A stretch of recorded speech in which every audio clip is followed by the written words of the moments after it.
નમસ્કાર મિત્રો, અત્યારે સૌથી મોટા સમાચાર સામે આવી રહ્યા છે કલ્યાણપુરથી. કલ્યાણપુર તાલુકામાં મેઘતાંડવ જોવા મળ્યો. દેવભૂમિ દ્વારકા જિલ્લાના કલ્યાણપુર તાલુકામાં ધોધમાર વરસાદ પડ્યો. ભાટિયા, કલ્યાણપુર, ભોગાત અને હર્ષદ પંથકમાં સારા વરસાદથી ખેડૂતોમાં ખુશી જોવા મળી. ભાટિયાની આસપાસ વિસ્તારમાં 2 ઇંચ જેટલો વરસાદ ખાબકી ગયો. આ સાથે ભાટિયામાં મેઘરાજાની તોફાની બેટિંગથી ગામના મુખ્ય બજારોમાં પાણી ભરાઈ જવા પામ્યા હતા. મિત્રો, અન્ય મહત્વના સમાચારની વાત કરીએ તો ગુજરાતમાં આ વર્ષે બમણો વરસાદ 12 ઇંચ જેટલો વરસાદ થઈ ગયો છે. ગુજરાતમાં ચોમાસાના 18 દિવસમાં જ મેઘરાજાએ મહેર વરસાવી 3 જુલાઈ 2025 સુધીમાં રાજ્યમાં સરેરાશ 12 ઇંચ જેટલો વરસાદ નોંધાઈ ચૂક્યો. આ આંકડો છેલ્લા 10 વર્ષની 3 જુલાઈની જે તારીખ છે તેના કરતાં 5.45 કરતાં બમણો છે. દક્ષિણ ગુજરાતમાં તો સૌથી વધુ 23 ઇંચ જેટલો વરસાદ પડ્યો છે.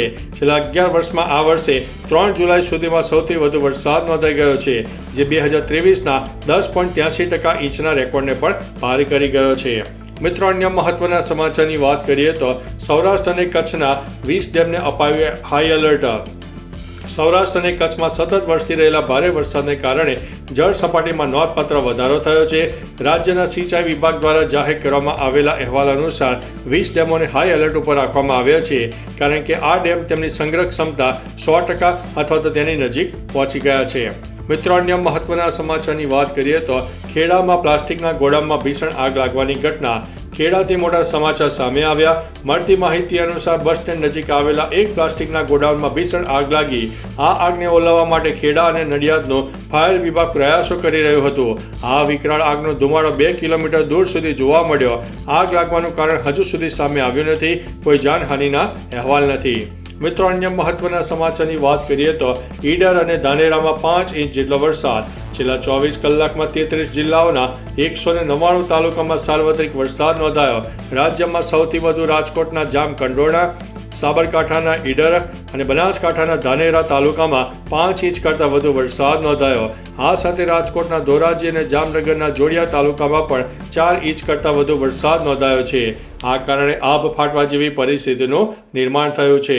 મિત્રો, અન્ય મહત્વના સમાચારની વાત કરીએ તો પોરબંદરમાં મેઘમહેર, બરડા પંથકમાં 3 ઇંચ જેટલો વરસાદ. પોરબંદર પંથકમાં મેઘમહેર થતાં અનેક વિસ્તારો પાણીમાં ગરકાવ થઈ ગયા. શહેરમાં સવારે 6 વાગ્યાથી વરસાદની શરૂઆત થઈ. બપોર સુધીમાં 2 ઇંચ વરસાદ નોંધાયો. બરડા પંથકના બેટકડી, અડવાણા, સિંગડા, ફટાણા અને સિસલી સહિતના ગામોમાં 3 ઇંચ જેટલો વરસાદ નોંધાયો. વાડી અને ખેતરો પાણીથી તરબોળ થયા. બેટકડી ગામમાં પણ નદી અને વોકળા છલકાયા હતા. મિત્રો, અન્ય મહત્વના સમાચારની વાત કરીએ તો છોટાઉદેપુરમાં 4 દિવસના વિરામ બાદ વરસાદ શરૂ થયો હતો. હવામાન વિભાગની આગાહી અનુસાર છોટાઉદેપુર જિલ્લામાં 4 દિવસના વિરામ બાદ વરસાદે બીજા રાઉન્ડની શરૂઆત કરી. છેલ્લા 1 કલાકથી છોટાઉદેપુર નગરમાં સતત વરસાદ વરસ્યો. વરસાદની તીવ્રતા એટલી હતી કે શહેરના મુખ્ય માર્ગો પાણીમાં ફેરવાઈ ગયા. ભારે વરસાદને કારણે નગરનું જનજીવન અસ્તવ્યસ્ત થઈ ગયું છે. જિલ્લાના વિવિધ વિસ્તારોમાં પણ વરસાદી માહોલ જામી ગયો હતો. મિત્રો, અન્ય મહત્વના સમાચારની વાત કરીએ તો વીજળી પડતા 2 ભાઈના મોત, 2 વ્યક્તિ ઘાયલ થયા છે. જામનગરના લાલપુરમાં મોટી દુર્ઘટનાના સમાચાર સામે આવ્યા, જ્યાં સેવક ધોડિયા ગામની સીમમાં વીજળી પડતા 2 ભાઈના મોત થયા છે.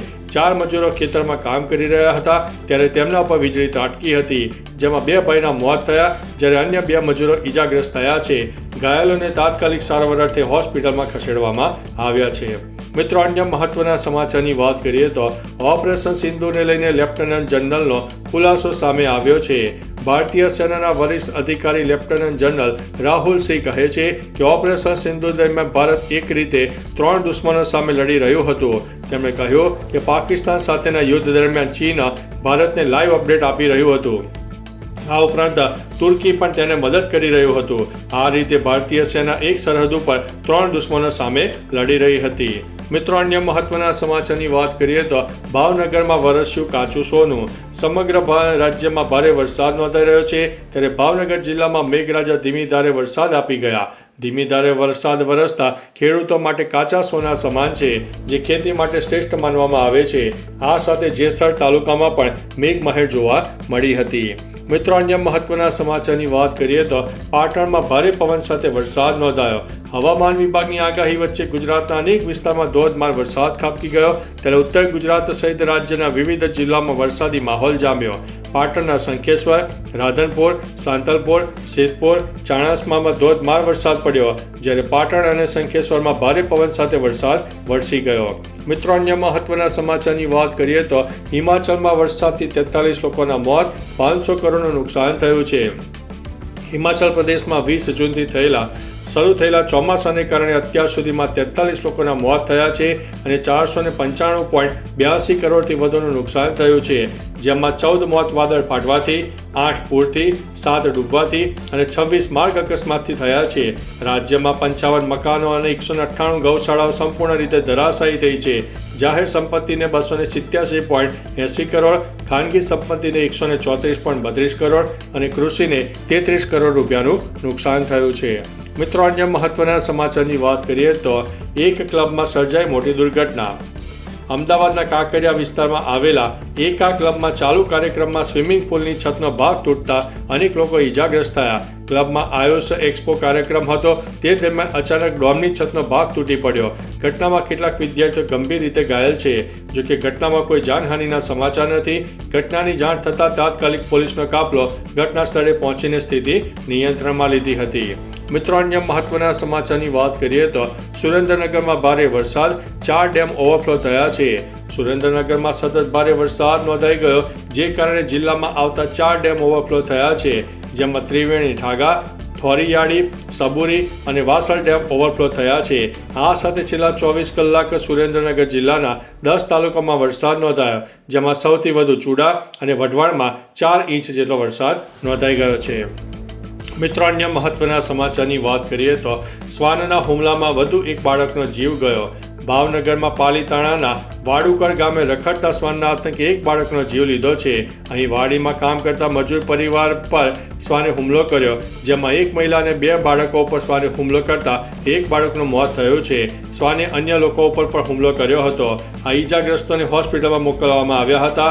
અહીં રખડતા શ્વાનોનો દિવસે ને દિવસે ત્રાસ વધી રહ્યો છે. તો ચાલો મિત્રો, ફરીથી દેશ અને દુનિયાના સુપરફાસ્ટ સમાચાર લઈને મળતા રહીશું. ત્યાં સુધી અમને રજા આપશો. નમસ્તે.